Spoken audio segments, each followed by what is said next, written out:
Hey y'all, I had a question on one of my somebody asked me a question in text, and I don't remember who it was on one of my videos. I'm sorry, I just don't remember who it was. But I want to answer their question here, and I think I've answered it before. Oh, here's my papers.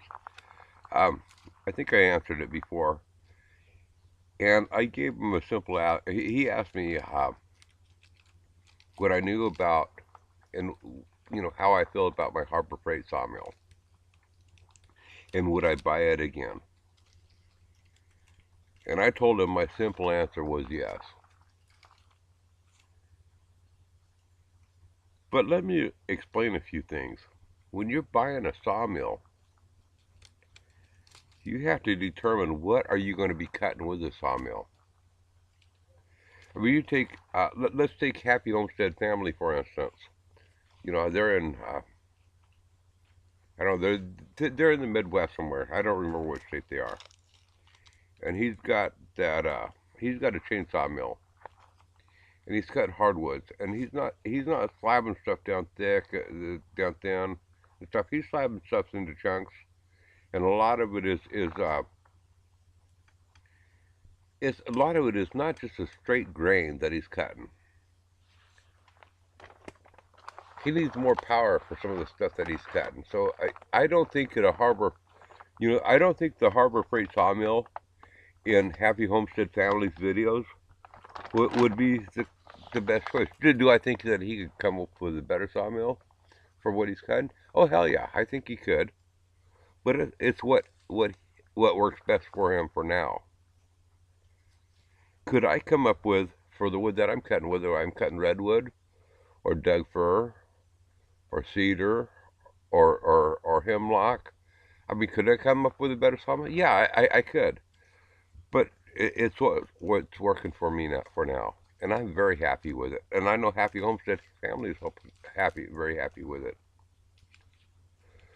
But I do want to say that if you're looking at, a sawmill for what you're going to do, the timber that you have around you to cut, do some research.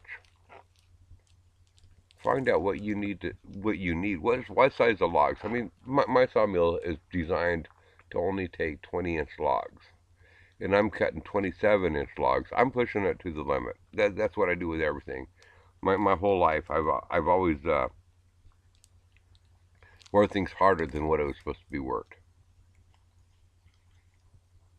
So, do I love my Harbor Freight? Oh hell yeah. Do I like buying products made from China? No, I mean, I would rather buy, if I had the money, I would rather buy a sawmill that was made here in the States. And I try to buy just about everything I do in the States. I don't, but if it comes down to it and I can't afford it, I'll buy what I'll do what I gotta do. And this is what I could afford, and I'm very happy with it. I don't have any regrets on buying this Harbor Freight sawmill. It's done very good for me. Is it something that I can make a living on with? Well, I'll tell you the honest truth. It is built kind of light duty. So for me to try to use it for commercial work, no, it is not a commercial saw. There are better saws. Like I said, with me building the tracks and everything, I got $2,500 in the saw. I could go buy, and I won't name the other names. I'm not here to run names up or down one way or the other on saws. But I could have gone out and spent $10,000 on another saw. I don't have 10 grand. I just don't have it. And if it was a matter of I'm going to have a saw or I'm not going to have a saw, what do you think I'm going to do? What would you do? So for me, the saw is fantastic. Now for you, in your area where you're cutting wood, the wood that you have available, You got to consider the dimensions of the lumber, the power, the blades, what you're going to, there's many factors. That sawmill that Happy Homestead family has, it's a great sawmill, and you know what? I want to build something like that in the future because some of the timber that I get is a whole lot bigger than I can that will fit in between my tracks, in between the carriage. So I'm going to have to quarter some of my logs down, to be able to cut them. And I'm going to need a chainsaw mill to do it, or some other sawmill.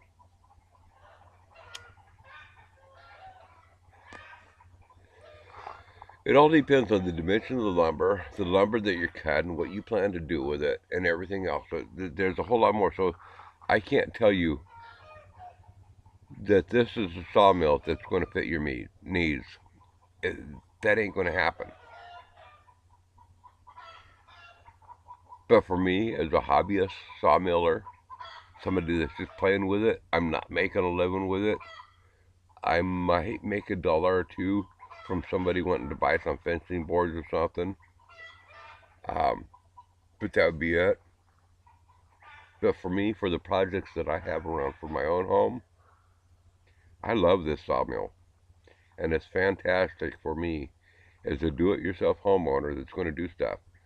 Now, I do want to say to all of you out there that are considering saying, hey, you know what? I got all this timber on my property. I can go get a sawmill. I can cut my own timber. I do want to point on out, um, at least where I live at, if you want to build your own home, that lumber has to be graded. You can cut your own lumber, but you better bring somebody on in there and grade the lumber for you and put their stamp on it. You got to have it graded. You got to have a stamp on that lumber if you're building your own house. As a matter of fact, where I'm at, if you even want to build a log cabin, I can go out here and cut all these trees down. I've showed you the trees around my place in the past. What you've seen behind me is a bunch of alders. Back over here is some huge Doug fir, some really nice Doug fir. Um, I could cut that Doug fir, and these Doug firs that I have around my place, for the most part, cutting them into boards, they're going to grade out as two and better. And that's pretty good quality lumber. Some of it is pillar logs, which is excellent. But I can cut this timber on down out where I live at and build a log cabin out of it, and it'd be great timber for it. But the building department would not accept it because it's not graded. If you want to build a log cabin in certain areas, those logs, even if it's a log cabin, even if it's a perfect log, it has to be graded. So you have to have access to somebody that can grade your lumber. I do know people that if it gets to that point that I could have lumber graded, I can have it graded. But you know what? I'm not interested in creating a business. This sawmill is for my personal use. I might do a few cuts for some friends that says, hey, you know what? I want to put up a fence, a 50 or 100-foot long fence. Can you cut me some 4, 5, 6 foot long 1x6 cedar or redwood? Yeah, I'll do that from time to time for a friend, but I'm not interested in a business. So that's why I say I love the saw. It is fantastic for me as a homeowner, do-it-yourself person that's tinkering with your own stuff. I'm not the best person at it, but I enjoy doing it. I love it. So I hope you all can understand where I'm coming at with my sawmill. I do have a lot of plans to do other stuff that's to make it more convenient for me. Has nothing to do with turning this into a business. I do not wish to sell my lumber or anything else. I only have 6 acres. Well, almost 7 acres. Um, I don't have unlimited supply of timber, and I don't want to just wipe out the timber and make it wait another 30, 40 years for the timber to come back. And which I'm okay with timber companies and people that's doing that's perfectly fine. But this is my home, and I want this greenery around me. I want the trees, so I want to harvest the trees slowly at my own use. That's why I have the saw. I don't have the saw to cut the timber and sell it to somebody else. So with that, I hope you can kind of understand that where I'm coming from. If you want to if you're in an area that's predominantly hardwood, well, this saw will do the trick if you put the right blade on it. But you might go through more blades. If your trees are bigger than what can handle in the sawmill, you got to consider that. Um, you check out Wranglestar's video. His sawmill, he's got the swing mill. It's got the swing saw on it, and yeah, he can throw a humongous log on it. He can only cut a size of log that the diameter of the blade allows, so he can't cut the big boards. But on the other hand, even though mine will take up to a 20-inch log, um, I'm still restricted on what I can cut on the large timber. So if you got a swing saw with a saw blade, or you got a sawmill, you have restrictions. The handy part about a swing saw is you can cut back and forth both ways. My sawmill, I can only cut one way. A swing saw, you can cut down, swing the saw, and it cuts back. But most swing saws, they only cut like a 6-inch wide path. You can cut 2x6s, 4x6s, 6x6s. Most of them are just a 6-inch path. If you get into more money that will handle a bigger blade, where you can cut an 8x8 or a 10x10 or a 12x12, and of course, if you can cut a 12x12, you can cut a 2x12. But you have to consider, what is it that you're expecting from your sawmill? Are you trying to turn this into a full-blown business? And if you do want to start out and have a sawmill and turn it into a business, I'm not saying don't start out with a Harvey Freight. I think you can make a few bucks with this here. It's a good saw. In time, I'll be making more videos on running the sawmill and showing you different stuff that I'm learning as I go, that can make it more comfortable for you to easily make dimensional lumber at an easier rate and get more use of the log that you're getting, because quite honestly, that's another deal. Trees are a renewable resource. But just because it's a renewable resource, when you cut into a log, I want to make the most use of that log that I can and make as little as possible of that log into firewood. It took 40, 50 years for these trees around here in my place for them to grow. Some of them up this way here, 20. Well, I logged that off 20 years ago on this section over here.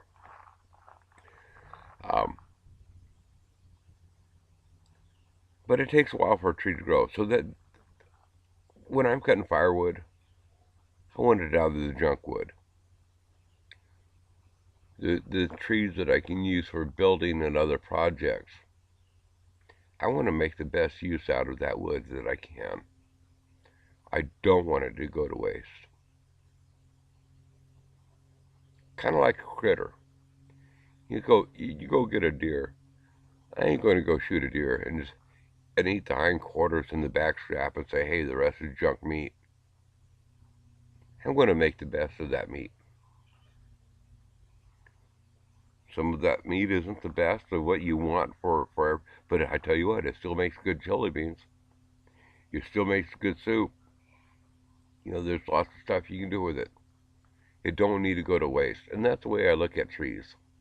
When I cut into a tree, I'm looking at, how can I get the best use out of this? Now, I know I'm sounding like a hippie. Save the tree, do the most. I mean, it's America's renewable resource. But you think about it, the population of the world and the demand there is for wood, we got to make the best use of what we have possible.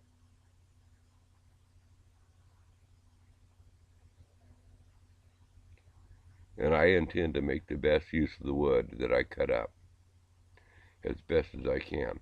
Now, I am not showing all of that on video. I show you me cutting off slabs off of there, and you think I'm cutting that up for firewood? Well, for me, no. But then, again, I want to point out Cecil is off good with Cecil E. Skinner. Now, he's cutting smaller chunks of wood. He's got smaller trees. Here we, and I don't mean no insult towards him. We call them pecker poles, what he's calling cutting. And you're going to have a whole lot more waste on the outer surface of the trees that you can't get uh, decent boards on out of. And he's cutting that up into firewood, so he is getting the best use out of his trees. Don't get me wrong. Um, by the way, any of y'all that's interested in a sawmill, I can't emphasize enough on you to go check out Off Grid with Cecil Skinner. That guy built his own sawmill, and if y'all got some halfway ingenuity behind you, he can help you on figuring out what you need and building a sawmill, or point you at the right direction. Check out his channel, man. I tell you what, that guy, he's very knowledgeable. But anyway, any of y'all that's considering a sawmill, I hope you check out some of these other channels, Cecil Skinner and Happy Homestead videos, Happy Homestead Family. Check out their sawmill stuff. Now, neither one of those channels are all sawmill stuff. You're going to have to do some searching to find the videos I'm talking about. But those two channels are very much worth checking on out. My tater juice is getting to me, by the way, folks. So anyway, I hope that can answer some of the questions to some of you that's interested in a sawmill. Don't think that my sawmill is the answer to your solutions, or the solution to what you're going to do. I don't know if it is or not. Only you can decide that. I do know that I did a bunch of research first, and to determine if this is going to cut the logs that I intend to cut. Do your own research. I can't do it for you. I don't know the trees that you have, the diameter, or the type of wood, or anything else.